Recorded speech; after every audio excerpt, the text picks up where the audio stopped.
जिसके कान हों वो सुन ले, जिसकी आंखें हों वो देख ले। हम उन लोगों के लिए विशेष धन्यवाद देना चाहते हैं जो हमें SBI पे, गूगल पे और पेपलिंक के द्वारा हमारी सेवकाई में बोते हैं। डिस्क्रिप्शन बॉक्स में दिए हुए लिंक से आप भी बो सकते हैं।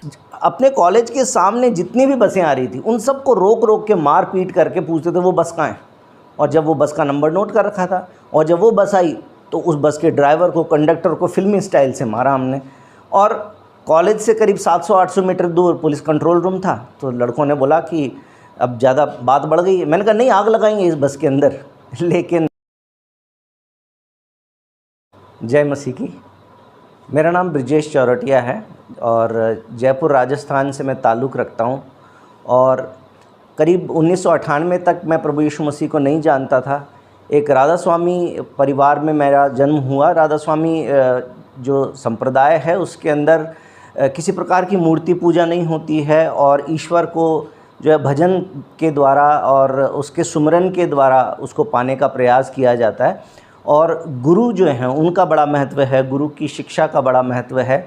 तो इस तरह का एक हमारा परिवार था और राधा स्वामी सत्संग में किसी भी प्रकार का मांसाहार और शराब जो है ये प्रतिबंधित है, आप जानते होंगे। तो ऐसा हुआ कि जब बहुत पहले, जब मैं छोटा ही था, मेरे ख्याल से मैं तीसरी चौथी क्लास में होऊंगा, तो पहली बार मेरे फादर जो है वो एक बियर की बोतल लेके घर पे आए और मेरा भाई भी बहुत छोटा था और मैं भी बहुत छोटा था। हम लोगों को लगा कि ये कोई इंटरेस्टिंग चीज़ है, जैसे कोल्ड ड्रिंक होती है ऐसी कोई इंटरेस्टिंग चीज़ है। और शुरू में कुछ समय तक तो ऐसा चला कि पापा बियर पीते थे, उसके बाद धीरे धीरे आदत बढ़ती गई और हार्ड ड्रिंक्स की तरफ में चले गए। जब हमारे घर में शराब का एक दुष्प्रभाव जो है वो आने लगा कि पापा कई बार लेट आते थे, पी कर के आते थे, तब भी लेके आते थे, कई बार दोस्तों के साथ में बैठ के और घर में पिया करते थे। तो ये सारी बातों के कारण हमारे घर का जो माहौल है वो ख़राब होने लगा। कभी कभार ऐसा भी हो गया कि शराब पी के स्कूटर चला के आ रहे थे तो एक्सीडेंट हो गया, उनको चोट लग गई। तो हमको बड़ा दुख होता था, हमको बड़ा डर लगता था क्योंकि हम बहुत छोटे थे। तो ईश्वर को जिस तरीके से जानते थे उस प्रकार से ईश्वर को मनाने की कोशिश करते थे। तो राधा स्वामी सत्संग में बताया जाता है आप बैठो और जो भी नामदान दिया जाता है उसका सुमिरन करो। और बच्चों को वो नामदान मिलता नहीं है तो हम अपने ऊपर चादर डाल के और राधा स्वामी इस प्रकार से सुमिरन किया करते थे। और मन में कहीं ना कहीं एक विश्वास था, जैसे फ़िल्मों में हम देखते हैं कि कोई भगवान है वो एकदम से प्रकट होंगे और प्रकट होने के बाद में और हमको बोलेंगे कि बच्चा क्या मांगता है, और हम उसको बोलेंगे कि प्रभु ये हमारी समस्या है, वो बोलेंगे तथास्तु और सब कुछ ठीक हो जाएगा। इस प्रकार की सोच थी। लेकिन बहुत सब कुछ करने के बावजूद भी, बहुत बार इस प्रकार से भजन सुमिरन करने के बाद भी हमारे परिवार की ये समस्या ख़त्म नहीं हुई, बल्कि धीरे धीरे बढ़ती चली गई। और हमारा अपना जो घर था उसको परिस्थितियों वश पापा ने बेच दिया और हम किराए के घर में चले गए। किराए के घर में जाने के बाद में आपको पता है, जब किराएदार यदि शराब पीता हो और कुछ न्यूसेंस करता हो तो मकान मालिक को बिल्कुल पसंद नहीं आता। तो एक बार ऐसा हो गया कि पापा का एक खौफ था हमें, हम तो जल्दी से किताब लेके बैठ जाया करते थे। पापा के स्कूटर की आवाज़ आई, हम किताब लेके बैठ गए और बहुत देर तक वेट किया तो पापा अंदर नहीं आए, लेकिन बाहर से आवाज़ें आने लगी। तो हम जल्दी से बाहर गए तो देखा कि हमारे पिताजी जो है वो हमारे मकान मालिक जो थे उनकी पिटाई कर रहे थे। क्यों कर रहे थे? क्योंकि उनको नमस्कार नहीं किया, सलाम नहीं किया। तो अगले दिन वो मकान मालिक आके हाथ जोड़ के खड़ा हो गया, भाई साहब मेरा घर खाली कर दो, क्योंकि ऐसा किराएदार किसको चाहिए। कई बार हमको बेइज्जती सी भी महसूस होती थी। और मैं ये सारी बातें अपने पिता की बुराई करने के हिसाब से नहीं कह रहा हूँ, याद रखिएगा, क्योंकि ये सारी परिस्थितियाँ हैं जिन परिस्थितियों ने एक समय ले जाकर मुझे नास्तिक बनाया और फिर उसके बाद में ईश्वर का खोजी बनाया। तो ये सारी परिस्थितियां हैं जिनको मैं आपके सामने बताना चाहता हूं। और इसके साथ में ये भी जोड़ दूं कि हमारे पिताजी जो है, अरे पापा जो है हमसे बहुत प्यार करते थे। उनको सिलाई आती थी, कपड़ों की सिलाई। तो मेरे कपड़े जो है वो कम से कम 10वीं क्लास तक खुद अपने हाथों से सिल के पहनाते थे। बोलते मेरा राजा बेटा जो है ये सबसे स्मार्ट लगना चाहिए, और ये दर्जियों की बस की बात नहीं है कि अच्छा कपड़ा इतना अच्छी फिटिंग दे सकें। तो बहुत ही प्यार से हमारे लिए सब कुछ किया करते थे, चाहते थे कि हम IAS बने, कलेक्टर बने, अच्छे अच्छे स्थानों पे जाएं। तो समाज सेवी व्यक्ति थे। लेकिन ये जब शराब पीते थे तो वो शराब के कारण ये सारी बातें हमारे जीवन में हो रही थी। कई बार हम जब से दूध लेने जाते तो दूध वाला पूछता, वो शराब पी के जो गिर गए थे वो तुम्हारे पापा थे? तो तो हमको बड़ी शर्म महसूस होती थी। हम सोचते थे कि ये सब चीज़ें कब बदलेंगी। तो मुझे लगा कि शायद राधा स्वामी को मानने वाले तो कोई 2 करोड़ होंगे, लेकिन अपनी इतनी बड़ी जनसंख्या के अंदर तो करोड़ों लोग हैं जो भगवान के पास जाते हैं, मंदिर में जाते हैं। तो फिर मैंने सोचा कि मंदिर में जाया जाए। तो मैं छोटा ही था, 6ठी 7वीं क्लास में, तो 2-3 साल तक ऐसा रहा कि मैं जितने भी आसपास के मंदिर थे उन मंदिरों में जाया करता था, भगवान को 2 रुपये का प्रसाद चढ़ाया करता था और परिक्रमा किया करता था। वो सब कुछ कर रहा था कि जिससे हमारे घर में शांति आ जाए, भगवान प्रसन्न हो जाए, लेकिन फिर भी कुछ नहीं हुआ। फिर उसके बाद में किसी ने बताया कि तुम्हारे यहाँ पर 65 किलोमीटर दूर कोई बंदे के बालाजी हैं, उन बालाजी के तुम जाओ तो तुम्हारा काम बन जाएगा। हर शनिवार को 7 शनिवार जाना पड़ेगा। तो वो कम से कम 65 किलोमीटर दूर था, बसें नहीं चलती थी, जीपों में लोग लटक लटक के जाया करते थे उस समय। तो या तो मेरी मम्मी और या फिर मैं, और जब मैं 8th 9th में था, ये उस समय की बात है, तो लटक लटक के जाते थे और प्रसाद चढ़ा के आते थे। लेकिन उसके बाद में भी हमारे घर की परिस्थितियाँ ठीक नहीं हुई। फिर किसी ने पापा को बता दिया कि तुम्हारे घर में वास्तु का दोष है।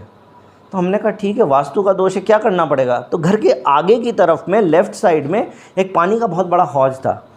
तो किसी ने बोला कि यहाँ पर गड्ढा नहीं होना चाहिए इस तरफ में। हमने कहा नहीं होना चाहिए तो भर देते हैं। तो हमने वो मिट्टी की ट्रॉली मंगाई और उसके अंदर सारा मिट्टी डाल दिया। मैंने खुद ही अपने हाथों से सर पे रख रख के मिट्टी से भर दिया। मैंने कहा कि ऊपर टंकी लगाएंगे, पानी की व्यवस्था कर लेंगे, शांति पहले ज़रूरी है। फिर भी शांति नहीं आई। तो किसी ने बताया अभी भी इस तरफ में तुम्हारा थोड़ी सी ढलान है, नीचा है। तो हमने 10 फुट का एक खंभा लगा दिया, उसके ऊपर सबसे ऊपर एक बोर्ड लगा दिया चौरोटिया। हमने कहा कि अब इस तरफ से ऊंचा हो गया है तो अब सब कुछ ठीक हो जाएगा। लेकिन उसके बाद में भी हमारे घर में शांति नहीं आई।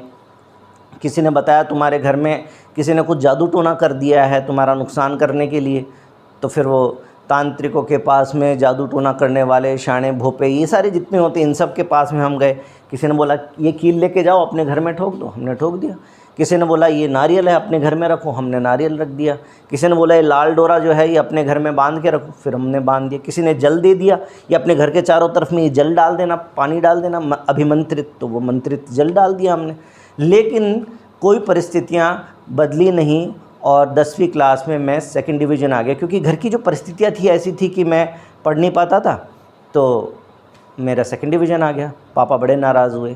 11th में मैं सप्लीमेंट्री आ गया और नाराज़ हुए, और 12th में मैं फ़ेल हो गया। तब तो मेरे पापा जो हैं वो मुझसे बहुत नाराज़ हो गए, क्योंकि उनकी जो दोस्ती थी वो बहुत बड़े अच्छे लोगों से थी। IPS IAS उनके दोस्त थे। तो उनको लगता था कि मेरे बच्चे भी अच्छे ऊंचे स्थानों पे पहुँचें, और मेरी शक्ल भी देखना नहीं चाहते थे।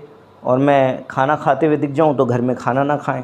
मैं बाहर सी ऑफ करने चला जाऊँ, टाटा बाय बाय करने चले जाऊँ, तो वो बिना टाटा बाय बाय करके चले जाएं। तो मुझे समझ नहीं आ रहा था कि मैं क्या करूं। वो बोलते थे कि तुम पढ़ते नहीं हो इसलिए मैं पीता हूं। हम कहते थे कि आप पीते हो इसलिए हम पढ़ नहीं सकते हैं। तो हमारे घर में एक तरह की एक टसल शुरू हो गई। और आपको मालूम है कि एक जंगल में 2 शेर नहीं रह सकते, तो अभी वहाँ पे 2 शेर हो गए। तो ऐसी परिस्थितियाँ आ गई। तो अभी हम क्या करें। तो धीरे धीरे करके मैं नास्तिक होता चला गया। मैंने कहा कि जब लोग कहते हैं कि बच्चे भगवान का रूप होते हैं, और मैं तो बच्चा था तब से मांग रहा था, और लोग कहते हैं कि सच्चे मन से मांगोगे तो भगवान सुनेगा। तो मैं सच्चे मन से मांग रहा था, परंतु भगवान ने मेरी सुनी नहीं। तो मैंने कहा कोई भगवान नहीं होता इस दुनिया के अंदर। इंसान के बस में जब कुछ नहीं होता तो वो एक काल्पनिक भगवान पे डाल देता है कि भगवान तूने क्या किया, भगवान ही करेगा। मैंने कहा भगवान कुछ नहीं होता। फिर मैंने मंदिर जाना बंद कर दिया। हालांकि मैं चला जाता था अपने दोस्तों के साथ में, लेकिन सिर्फ एक पर्यटक के रूप में। जिस प्रकार से लोग तो भक्ति भावना के साथ में जाते हैं, मेरे मन में कोई भक्ति भाव रहा नहीं। मैं मंदिर जाता था दोस्तों के साथ में, कि वहाँ पे मैं जवान था, लड़कियाँ आएंगी, लड़कियों को देखेंगे, सुंदर बिल्डिंग है मंदिर की तो बिल्डिंग देखेंगे। इस प्रकार की भावना के साथ में ही मैं जाता था, और मेरा विश्वास जो है वो ईश्वर में ख़त्म होने लग गया था। ऐसा नहीं है कि मैं उस तरह का नास्तिक बन गया जो ईश्वर का विरोध करते हैं, परंतु ईश्वर के अस्तित्व से मुझे कोई लेना देना नहीं था। इस प्रकार से जीवन थोड़ा थोड़ा ख़राब होने लगा। जब 12th दोबारा एडमिशन लिया तो ऐसे स्कूल में एडमिशन मिला जहाँ पर सब छटे हुए लोग थे, जिनको और कहीं पर एडमिशन नहीं मिला, वहाँ पर आके इकट्ठे हो गए। तो आप समझ सकते हैं किस प्रकार की क्रीम वहाँ पर आई थी। तो पास में लड़कियों का कॉलेज था, तो स्कूल के लड़के थे लेकिन कॉलेज की लड़कियों से पंगे लेते थे। लड़कियाँ अपने भाई को बुलाएंगी, नहीं तो अपने बॉयफ्रेंड को बुलाएंगी, तो हम तो लड़ लेंगे, हम तो लड़ने को तैयार ही हैं। तो इसलिए जीवन जो है वो ख़राब होने लगा, ट्रेनिंग होने लगी और 12वीं पास कर ली। तो पापा ने कहा कि तुम्हारे बस की नहीं हो तो आगे साइंस मत लेना। मैंने कहा हमारे बस की तो बहुत है, घर में एनवायरनमेंट नहीं है, अब तो लेंगे तो साइंस लेंगे। तो फिर मैंने साइंस ले ली और मैं कॉलेज में पहुंच गया। परंतु साइंस तो ले ली, लेकिन साइंस के लिए पढ़ना पड़ता है, मैं तो पढ़ता नहीं था। तो कॉलेज में नेतागिरी शुरू कर दी। फर्स्ट ईयर में फर्स्ट ईयर वालों की रैगिंग कर लेता था, थोड़ा ऐसे कड़क मुंह बना के बैठता था। फर्स्ट ईयर वाला आके बैठ गया पास में, खड़े हो, सामने हो इधर, हाँ कौन सी क्लास में एडमिशन लिया, क्या है, बेचारे की पूरी रैगिंग कर लेते। फिर उसको बताता मैं भी फर्स्ट ईयर में हूँ। तो बड़ा मज़ा आता था मुझे इन सारे कामों में। नेतागिरी करने लगे, कई लड़के साथ रहने लगे और इस प्रकार से और ज़्यादा जीवन फिर ख़राब होने लगा। फर्स्ट ईयर में 55% आए, सेकेंड ईयर में 45% आए, कॉलेज के चुनाव में भी खड़े हो गए और यहाँ तक कि मारपीट करना और ये सब इतनी आम बात हो गई। बसों में पैसे नहीं देते थे तो किसी बस वाले ने पैसे के चक्कर में लड़ाई कर ली। तो अपने कॉलेज के सामने जितनी भी बसें आ रही थी उन सबको रोक रोक के मार पीट करके पूछते थे वो बस कहाँ है। और जब वो बस का नंबर नोट कर रखा था और जब वो बस आई तो उस बस के ड्राइवर को, कंडक्टर को फिल्मी स्टाइल से मारा हमने।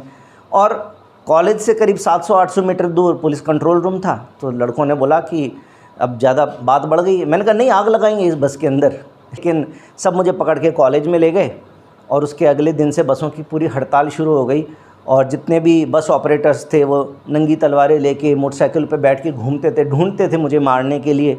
तो मुझे भी अपने पास में अपनी सुरक्षा के लिए कुछ वेपन रखना पड़ता था। और इस प्रकार से मैं आपको ये बताना चाहता हूँ कि मेरा जीवन ख़राब होने लगा था और ज़्यादा से ज़्यादा लोग यही उम्मीद करते थे कि या तो ये फेल होगा और या फिर ये जेल में होगा।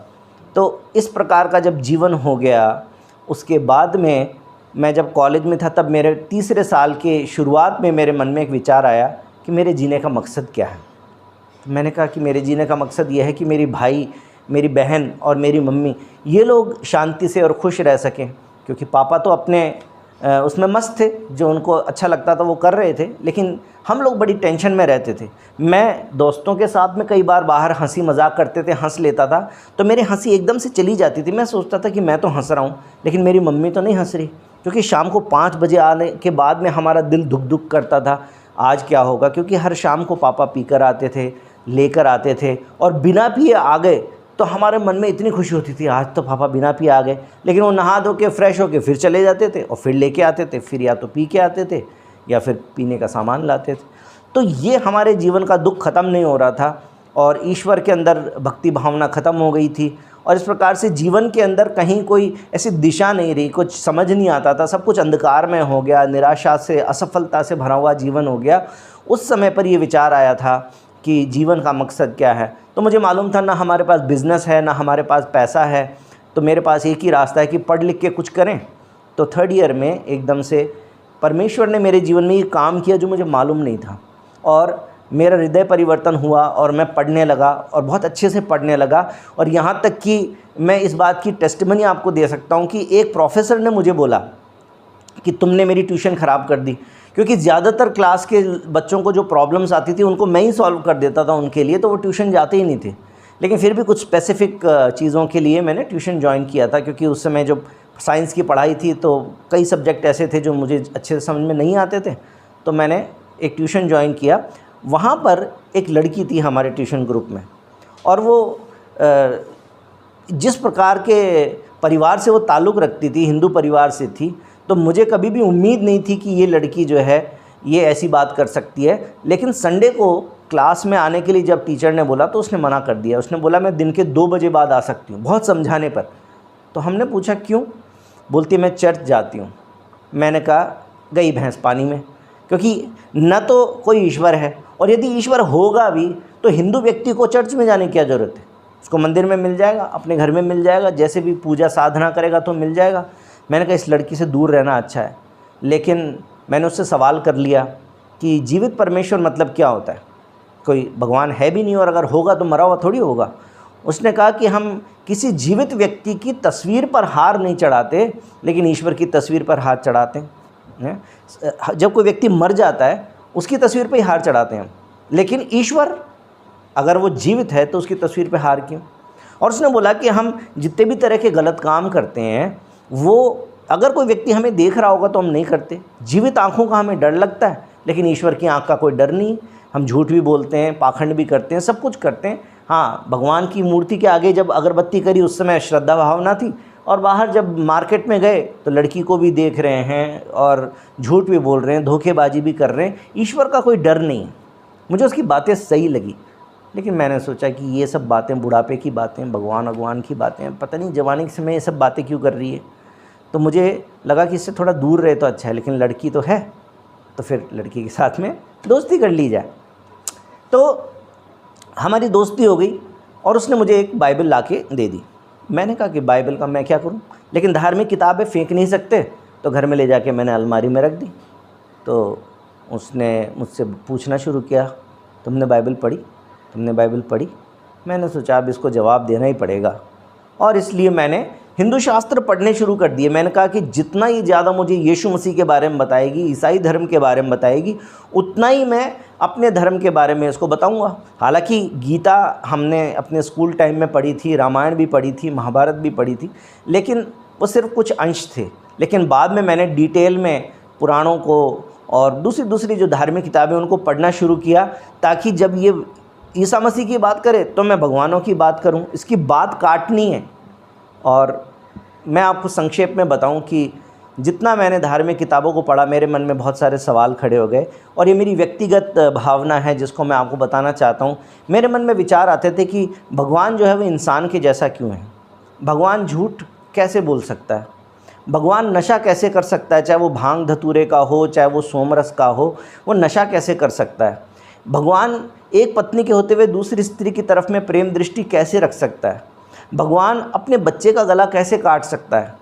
अब भगवान अपने बच्चे को जीवन दान देने के लिए दूसरे के बच्चे की माँ को कैसे बलि कर सकता है? इस प्रकार के बहुत सारे सवाल मेरे मन में आते थे, क्योंकि मुझे लगता था कि इंसान ने अपनी कल्पना से एक ईश्वर को बनाया है और इसलिए वो उसके ही जैसा है। जैसे मान लीजिए मैं आपको बोलूँ कि एक पेंटिंग करके आपको देनी है, तो एक सफ़ेद कागज़ पे आप क्या बनाएंगे? 3 पहाड़ बनाएंगे, एक सूरज उगाएंगे, 3 चिड़िया उड़ाएंगे, एक नदी बहाएंगे, एक झोंपड़ी बनाएंगे, एक पेड़ लगाएंगे। आप बोलेंगे ये रही मेरी सीनरी।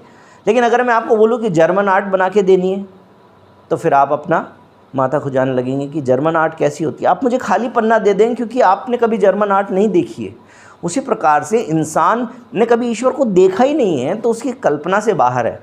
तो इसलिए इंसान जो है वो अपनी कल्पना में सीमित रहते हुए उसी प्रकार के ईश्वर की कल्पना कर सका जो इंसान के जैसा है, उसमें वो सारी कमियां हैं जो इंसान में हैं। मैंने कहा ये तो ईश्वर नहीं हो सकता। अगर कोई ईश्वर होगा तो वो ऐसा होगा जिसके जैसा जीवन जीने की हम कामना करें, वैसा आचरण हमारा हो, ये हमारी इच्छा हो, और हम वैसा कर भी ना पाएँ, इतना शुद्ध इतना पवित्र कोई हो। और फिर मैं आपको बताऊं कि गीता को मैंने पढ़ा, तो गीता में लिखा हुआ है यदा यदा हि धर्मस्य ग्लानिर्भवति भारत अभ्युत्थानम धर्मस्य तदात्मानं सृजाम्यहम् परित्राणाय साधूनाम विनाशाय च दुष्कृताम धर्म संस्थापनार्थाय संभवामि युगे युगे। और मुझे उसका अर्थ ये समझ में आया कि ईश्वर हर युग में पापियों का नाश करने के लिए अवतार लेता है। आप भी इस बात को समझते होंगे, लेकिन मुझे इस बात से मतलब नहीं है कि इस दुनिया के पापियों का ईश्वर क्या करेगा। सवाल ये है कि ईश्वर मेरा क्या करेगा, क्योंकि मैंने तो पाप किए। मैंने लड़कियों के बारे में गलत विचार किए, मैंने लड़ाई किया, मैंने झगड़ा किया, मैंने नशा किया, मैंने गुंडागर्दी की, मैंने पढ़ाई लिखाई नहीं की, अपने माँ बाप की आज्ञा की अवहेलना की, अपने माँ बाप का दिल दुखाया, दोस्तों का दिल दुखाया, कितना कुछ पाप मैंने किया है। यदि ईश्वर पापियों का नाश करने आता है तो मेरा क्या करेगा। इसके बाद जब मैंने बाइबल को पढ़ा तो बाइबल में रोमियो 3:23 में लिखा था कि परमेश्वर की महिमा से हम सब दूर हो गए हैं, सब ने पाप किया है, परमेश्वर की महिमा से रहित हैं। रोमियो की किताब 3 अध्याय में लिखा हुआ था कि सब ने पाप किया है, एक भी धर्मी नहीं है। मैंने सोचा कि ये तो फिर बड़ी अजीब बात है। एक तरफ कह रहा है कि पापियों का नाश करने के लिए ईश्वर अवतार लेते हैं, और बाइबल बता रही है कि सभी पापी हैं। मैंने कहा सभी पापी हैं तो फिर क्या करेगा ईश्वर। तो यूहन्ना की किताब पढ़ी तो यूहन्ना 3:16 में लिखा था कि परमेश्वर ने जगत से ऐसा प्रेम रखा कि उसने अपना इकलौता पुत्र दे दिया, ताकि जो कोई उस पर विश्वास करे वो नाश न हो परंतु अनंत जीवन पाए। और 17 वचन में लिखा हुआ था कि परमेश्वर ने अपने पुत्र को जगत में इसलिए नहीं भेजा कि दंड की आज्ञा दे, बल्कि इसलिए कि पापी उसके द्वारा उद्धार पाएँ, छुटकारा पाएँ, नया जीवन पाएँ, अनंत जीवन पाएँ, मोक्ष पाएँ। तो एकदम से मुझे लगा कि ये किताब बिल्कुल अलग है, और मैं बाइबल को पढ़ने लगा। और फिर वो जो बहन थी, जो मेरी दोस्त थी, उन्होंने मुझे चर्च इनवाइट किया। मैं सोचता था कि चर्च की बड़ी बिल्डिंग होगी, पादरी साहब आएंगे, तो मैंने कहा मेरा क्या काम। बोली नहीं तुम चलो। तो मैं उसके बड़े इंसिस्ट करने पर मैं संडे को चला गया, और मैं सबसे पीछे की कुर्सी पे बैठा कि मैंने कहा जैसे ये मुझे ईसाई बनाने का प्रयास करेंगे मैं तुरंत पीछे से निकल जाऊंगा। गेट के बिल्कुल पास में बैठा, लेकिन पास्टर साहब जो वहाँ पर काली पैंट वाइट शर्ट में थे, कोई चोगा नहीं पहन रखा था। लड़कियाँ सारी की सारी, मैं सोच के गया था कोई मेरी मरियम मिलेगी जो ऐसे हाफ स्कर्ट में होएगी, लेकिन वहाँ पर सारी लड़कियाँ सलवार सूट पहन के, लेडीज़ साड़ी पहन के, सब ने अपना सर ढका हुआ।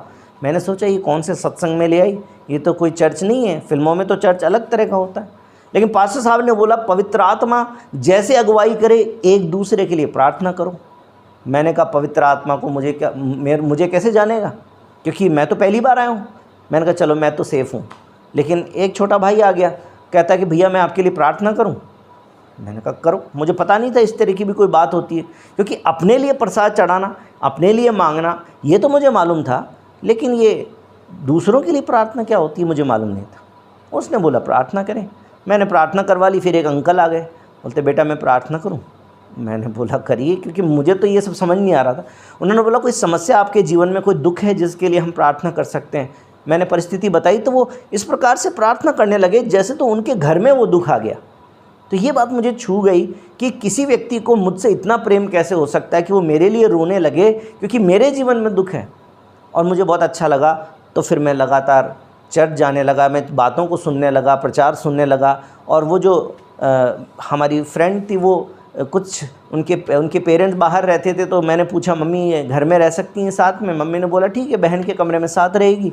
तो हमारे घर पे जब साथ रह रही थी तो उस समय पे वो बाइबल की बातें मुझे बताया करती थी और प्रार्थना करना सिखाती थी, गीत सिखाती थी। और जब सारी बातों को मैंने सच्चाई को जान लिया तो मैंने जाना कि मैं पापी हूँ, मुझे एक मुक्तिदाता की ज़रूरत है। इस दुनिया में जिसने भी जन्म लिया उसको एक दिन न्याय सिंहासन के सामने ज़रूर खड़ा होना होगा, और हम अपनी ताकत के बदौलत वहाँ खड़े नहीं हो सकते। वहाँ पर हमें एक अधिवक्ता की ज़रूरत है, एक वकील की ज़रूरत है, और वो यीशु मसीह है जो वकील है। यीशु मसीह है जिसने हमारे पापों की कीमत चुकाई है।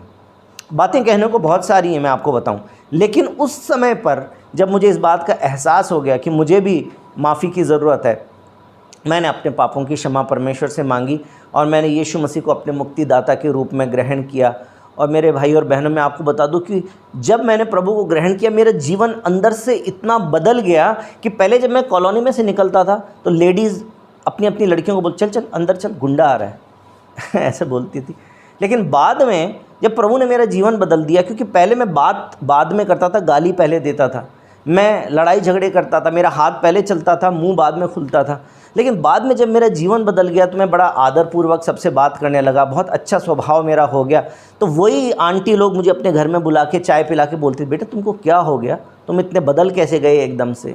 और मेरे इस बदले हुए जीवन के कारण किसी ने, मेरी छोटी बहन को ज़्यादा डिटेल में गॉस्पल नहीं बताया, लेकिन उन्होंने मेरे बदले हुए जीवन को देखा तो उन्होंने बोला कि सिर्फ ईश्वर ही है जो मेरे भाई के जीवन को बदल सकता है, और इसलिए उन्होंने भी यीशु मसीह पर विश्वास किया।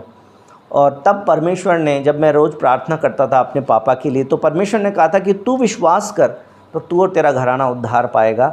और मेरा छोटा भाई जो है वो पापा के इस माहौल से परेशान होकर और घर से भाग गया था। उससे पहले परमेश्वर ने ऐसा अनुग्रह मुझ पर किया कि मैं जो फेलियर्स में था मैं सक्सेस में आ गया। तो भारत की सबसे बेहतरीन 3 यूनिवर्सिटीज़ में मेरा एडमिशन हुआ, उनमें से एक में फिर मैंने एडमिशन लिया IIT रुड़की में। और मेरा छोटा भाई जब घर से भागा तो वो मेरे पास में आ गया और हमने वहाँ पर उसको प्रार्थना की सामर्थ्य के बारे में बताया, और फिर उसने पापा के उस स्वभाव को माफ़ करके वो फिर से घर गया और उसने विश्वास किया। दिल्ली में 2001 में हम दिल्ली में आ गए, और तब तक में मेरे साथ में IIT रुड़की में मेरे क्लास में एक मेरी क्लासमेट थी, उनका नाम प्रेरणा है। तो उनको प्रभु के बारे में बताने का मौका मुझे मिला और उन्होंने प्रभु यीशु मसीह पर विश्वास किया, और आज वो मेरी जीवन संगिनी है। तो 2001 तक, सन 2000 से 2001 तक हम साथ में मिलकर बैठते थे, प्रार्थनाएं करते थे, बाइबल पढ़ते थे, चर्च जाते थे। और हमने अपने परिवार को बताया कि हम एक दूसरे के साथ में शादी भी करना चाहते हैं। और तब तक हमारी नौकरी लग चुकी थी। उसकी भी एक अपनी गवाही है, लेकिन समय की कमी के कारण मैं आपको नहीं बता रहा हूँ। परमेश्वर ने बड़े अद्भुत तरीके से एक प्राइवेट कंपनी में हम दोनों को जॉब दिया और उसके बाद 2001 में हमारी जॉब लगी, 2003 में हमने शादी की और 2005 में परमेश्वर ने हमें ये मौका दिया कि हम भारत से यूएई चले जाएं, दुबई, शारजा। तो शारजा में हम दोनों को नौकरी मिली। पहले मुझे नौकरी मिली और मैं अगर आपको थोड़ी सी विस्तार में अपनी गवाही बताऊं तो 2004 में मैं अमेरिका गया था अपने ऑफिस के काम से और बहुत सक्सेसफुल रहा। तो वापस आने के बाद मुझे लगता था कि अब मुझे अच्छा अप्रेज़ल मिलेगा, सैलरी हाइक मिलेगा, लेकिन कंपनी ने एकदम नॉर्मल सैलरी हाइक दिया। तो मैंने प्रभु से कहा कि प्रभु अब इधर हो गया। प्रार्थना करके मैंने बोला अब मुझे मेरे लिए नया रास्ता खोलिए। उससे पहले कंपनी में जहाँ भी कहीं कंपनी मेरा सीवी भेजती थी, प्रोजेक्ट हमें मिल जाता था, लेकिन जब मैं सीवी भेजता था तो मुझे नौकरी नहीं मिलती थी। लेकिन जिस दिन मैंने प्रार्थना किया उस दिन के बाद बहुत सारे इंटरव्यू कॉल्स मुझे आने लगी और अंततः यूएई की शारजा की एक कंपनी ने मुझे कॉल किया। मैं चर्च में था, मिस्ड कॉल हो गई। तो बाद में मैंने कॉल किया, हमारे टेक्निकल डायरेक्टर आपसे बात करेंगे। मैंने कहा ठीक है। बात किया, उन्होंने बोला एचआर आपसे बात करेंगे। एचआर ने एक ऑफ़र लेटर दे दिया। जितनी सैलरी मैं दिल्ली में ले रहा था उसकी कम से कम 4 गुनी सैलरी में मुझे जब ऑफ़र मिल रहा था इंडियन करेंसी में, मुझे लगा इससे अच्छा तो कुछ हो नहीं सकता। मैंने उसको खुशी खुशी एक्सेप्ट कर लिया। लेकिन प्रेरणा जी, हमारी शादी हो चुकी थी, बोलती मैं अकेली यहाँ पर क्या करूँगी इंडिया में, ऐसा नहीं हो सकता, अकेले नहीं जा सकते। मैंने कहा फिर प्रार्थना करो। तो प्रार्थना किया। फिर मैंने कंपनी को मेल कर दिया कि मेरी पत्नी भी इक्वली क्वालिफाइड है, पढ़ी लिखी है, सेम कंपनी में काम करती है, उनको भी कुछ नौकरी दे दीजिए। उन्होंने बोला नहीं, हमारी कंपनी की पॉलिसी है कि हस्बैंड वाइफ को एक साथ जॉब नहीं दे सकते। मैंने कहा जब दे ही नहीं सकते, कंपनी पॉलिसी है तो क्या करें। लेकिन प्रेरणा जी बोलते नहीं और प्रार्थना करो। फिर हमने यूथ ग्रुप को बोला, हम सब मिलके प्रार्थना करने लगे और 7 दिन के अंदर अंदर ही कंपनी का दूसरा मेल आ गया और उन्होंने मेरी वाइफ को भी बिना इंटरव्यू के भी एक जॉब ऑफ़र दे दिया। और इस प्रकार से परमेश्वर ने उस कंपनी की पॉलिसी हमारे लिए बदल दी और हम एक साथ ट्रैवल करके यूएई जाने लगे। तो इसके बाद में 2001 में जब नौकरी लग गई तो मम्मी मेरे पास में रहने को आई। तो मम्मी को हमने प्रभु यीशु मसीह के बारे में बताया, उनको पहले से भी पता था। तो मम्मी जो है वो 2 नावों की सवारी करती थी, क्योंकि राधा स्वामी जो पुराना चला आ रहा था वो भी उनको चाहिए था, लेकिन यीशु मसीह की बातें भी उनको अच्छी लगने लगी। लेकिन मैंने उनको ये बोला कि मम्मी अगर 2 नावें इस प्रकार से खड़ी है और आपने दोनों में पैर रखा तो दोनों अपने अपने दिशा में जाएंगी, तो आप तो पानी में ही जाएंगे, इसलिए 2 में तो नहीं रख सकते, आपको निर्णय तो लेना होगा।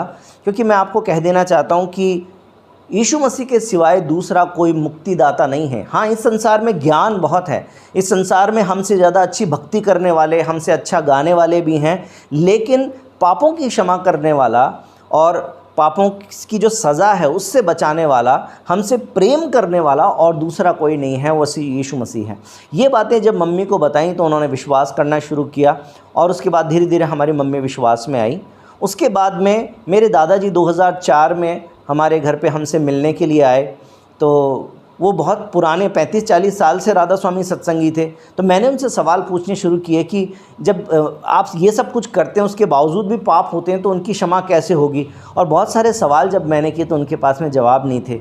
और उसके बाद में मैंने उनको बताना शुरू किया, वो सवाल पूछते थे, उनके जब मैंने उत्तर दिए तो मेरे ख्याल से 68 या 70 साल की उम्र में उन्होंने प्रभु यीशु मसीह पर विश्वास किया और उन्होंने कहा कि जिसको मैं जीवन भर से खोज रहा हूँ वो तुमको मिल गया है। उसके बाद में मैं आपको एक बात के लिए एनकरेज करना चाहता हूं कि कई बार हम सोचते हैं प्रार्थना अभी करें तो हमें अभी उत्तर मिल जाए, लेकिन जब से मैं विश्वास में आया प्रतिदिन अपने पापा के लिए मैं प्रार्थना कर रहा था, लेकिन उसके बावजूद भी 7 साल लग गए और 2005 में मेरे पापा मरने की स्टेज में आ गए, क्योंकि शराब पीने के कारण उनका लीवर ख़राब हो गया। डॉक्टर्स ने जवाब दे दिया और डॉक्टर्स ने बोला शराब जहर हो गई है, अब तुम घर जाके और शराब मत पीना। लेकिन रास्ते में ही पापा ने फिर से शराब खरीद ली और घर में आके और पीने लगे। तो उनका ऑलमोस्ट मरने की स्टेज आ गई और इतना ज़्यादा गाली गलौज करने लगे, इतना ज़्यादा गुस्सा करने लगे कि मैं उनसे बात करना बंद कर दिया। वो जयपुर में थे, मैं दिल्ली में था। एक दिन लगातार उन्होंने बहुत कॉल किया तो मेरा अंदर से मन बड़ा दुखी हो गया कि मैं क्या करूं। तो फिर मैंने परमेश्वर से बात किया। परमेश्वर ने कहा कि जैसे बिना आत्मा के शरीर मरत है, उसी प्रकार से बिना कर्म के तुम्हारा विश्वास भी मरा हुआ है। तो मैंने सोचा इसका मतलब मुझे कर्म करना है ये कि मुझे अपने पापा के पास जाना है। मैं अपने पापा के पास गया और मैंने देखा बड़ी दयनीय हालत में थे।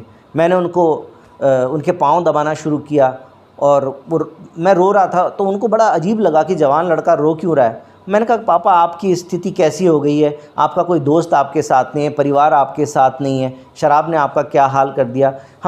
हम गली मोहल्लों में जाते हैं, हम स्लम्स में जाते हैं, हम गंदी गंदी जगहों पे जाते हैं, कीचड़ में भी अपने पैंट ऊपर करके भी जाते हैं। ऐसे लोगों से भी हम प्रेम करते हैं, हम अपने पापा से प्रेम नहीं करेंगे क्या?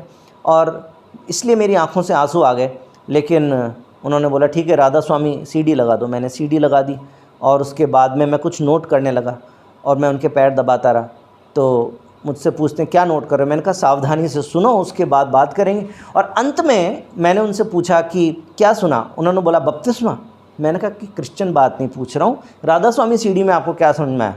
तो उन्होंने बोला कि अच्छी बातें हैं। मैंने कहा पापा इस दुनिया में अच्छी बातें बहुत हैं, लेकिन पापों को क्षमा करने वाला एक ही है। और उसके बाद में पापा ने कहा बस एक बार तुम्हारी माँ से मिला दो, उसके बाद तो मैं मर जाऊँगा, तुम घर का ऐसा करना वैसा करना। मैंने रात में 2 बजे मेरे मित्र को फ़ोन किया जो दिल्ली में सेवा करते हैं। उनको मैंने बोला कि आप आइए, पापा को दिल्ली लेके चलेंगे। मेरे पास गाड़ी नहीं थी, वो अपनी गाड़ी लेके आए। सुबह 7 बजे वो आ गए। सुबह यानी दिल्ली से जयपुर आने में 5 घंटे लगते हैं। मेरे पापा को बड़ा आश्चर्य हुआ कि ये कौन सी दोस्ती, ये कैसा प्रेम है कि एक आदमी एक इशारे पे तुरंत रात के 2 बजे एक कॉल पे खड़ा हो गया और सुबह 7 बजे यहाँ पर है। इसका मतलब उसने 5 मिनट भी वेस्ट नहीं किए। तब उनको ये समझ में आया कि मसीही प्रेम क्या होता है। हम उनको गाड़ी में लेके गए, वो उनका हाथ इतनी तेज़ हिलता था कि वो पानी भी नहीं पी सकते थे, इतनी बुरी उनकी हालत हो गई थी। परंतु दिल्ली में परमेश्वर ने उनके जीवन में ऐसा काम किया कि हमने उनके लिए प्रार्थना किया, हम उनको चर्च लेके गए और धीरे धीरे करके अगले 10 दिन के अंदर उन्होंने प्रभु यीशु मसीह पर विश्वास किया और शराब छोड़ दी और सब कुछ छोड़ के और प्रभु यीशु मसीह पर विश्वास किया। परमेश्वर विश्वास योग्य मेरे भाइयों और बहनों, उसने कहा कि तू विश्वास कर तो तू और तेरा घराना उद्धार पाएगा। और मैं आपको बता दूं कि न सिर्फ मेरा परिवार बल्कि मेरे घराने के आज बहुत सारे लोग हैं जो प्रभु में बच गए हैं, अपने पापों की क्षमा मांग के प्रभु के पीछे चलते हैं। 2005 से प्रभु ने सेवकाई का एक सफ़र शुरू किया था जो चलते चलते बहुत सारी मिनिस्ट्रीज़ में डेवलप हुआ। चर्च प्लांटिंग मिनिस्ट्री बनी, परमेश्वर ने अलग अलग कलीसियाएँ स्थापित करने के लिए हमें इस्तेमाल किया, परमेश्वर ने किताबें लिखने के लिए इस्तेमाल किया। और अपनी गवाही की किताब मैंने जीवन से साक्षात्कार 2008 में लिखी। पहले इंग्लिश में लिखी एनकाउंटर विद लाइफ, जिसको OM ने छापा था। उसके बाद में उसको मैंने हिंदी ट्रांसलेट किया। परमेश्वर ने हिंदी टाइपिंग सिखाई, मैंने उसको हिंदी में ट्रांसलेट किया। उसके बाद एक और किताब लिखी बांटे जीवन के मोती। और इन किताबों को प्रमोट करने के लिए atmiksandesh.com के नाम से एक वेबसाइट बनाई। और मैं आपको बता दूं कि सन 2010 से लेकर और आज तक इस वेबसाइट के ऊपर करीब 30 लाख लोग आ चुके हैं, जिनमें से कम 3 लाख लोगों ने पहली बार प्रभु यीशु मसीह के बारे में जाना और मेरी किताब को डाउनलोड किया, बहुत लोगों ने पढ़ा। 20,000 के करीब प्रिंटेड कॉपीज़ हमने छापी और बहुत सारे लोगों ने परमेश्वर में विश्वास किया, परमेश्वर में आशीष पाई है। मैं आपको एनकरेज करना चाहता हूं कि यदि आप विश्वासी हैं तो अपना जीवन परमेश्वर के हाथों में सौंप दें। परमेश्वर अपने वरदानों से आपको भरकर अपनी महिमा के लिए इस्तेमाल करेगा। और यदि आप यीशु मसीह को नहीं जानते हैं तो मैं आपको कहना चाहता हूं कि आपके जीवन में भी कोई ना कोई परिस्थिति ऐसी होगी जिसके कारण आप जवाब ढूंढ रहे होंगे, और कुछ नहीं तो आपके मन में खालीपन होगा जिसको भरने के लिए आप एक ईश्वर को खोज रहे होंगे। आप किसी भी धर्म के मानने वाले हों, इस बात से कोई फ़र्क नहीं पड़ता, क्योंकि बाइबल किसी धर्म विशेष के लोगों को नहीं बुलाती है। प्रभु यीशु मसीह किसी धर्म विशेष के लोगों के लिए नहीं आए, बल्कि सारे जगत से प्रेम करने के लिए, सारी जाति के लोगों से प्रेम करने के लिए संसार में आए थे। प्रभु यीशु मसीह ने मुझे बचा लिया है, मेरा जीवन बदल दिया है। मैं विश्वास करता हूं कि यदि आप यीशु मसीह पर विश्वास करेंगे तो आपका जीवन भी बदल जाएगा। मेरी निराशाएं आशा में बदल गई है, मेरा अंधकार दूर हो गया, मैं ज्योति में आ गया हूं, मैं अज्ञानता से ज्ञान की तरफ बढ़ गया हूं, मैं असफलताओं में था परंतु परमेश्वर ने मुझे सफल बनाया है। और मैं विश्वास करता हूं कि ये सब आशीषें परमेश्वर आपको भी दे सकते हैं। इस गवाही के द्वारा प्रभु आपको आशीष दे। जय मसीह की। ब्रजेश चौरटिया जी वकालत की भी प्रैक्टिस करते हैं, इसके चलते उन्होंने विश्वासी लोगों के लिए एक किताब लिखी है, भय से मुक्ति। अगर आप एक मसीही व्यक्ति हैं तो आपके क्या अधिकार हैं भारतीय कानून के अनुसार, या एक कलीसिया के कानूनी क्या अधिकार होते हैं, उन्हें जानने के लिए आप इस किताब को मंगवा सकते हैं। ये आपके लिए एक बड़ी आशीष बनेगी। ये किताब आपको Amazon पे भी मिल जाएगी।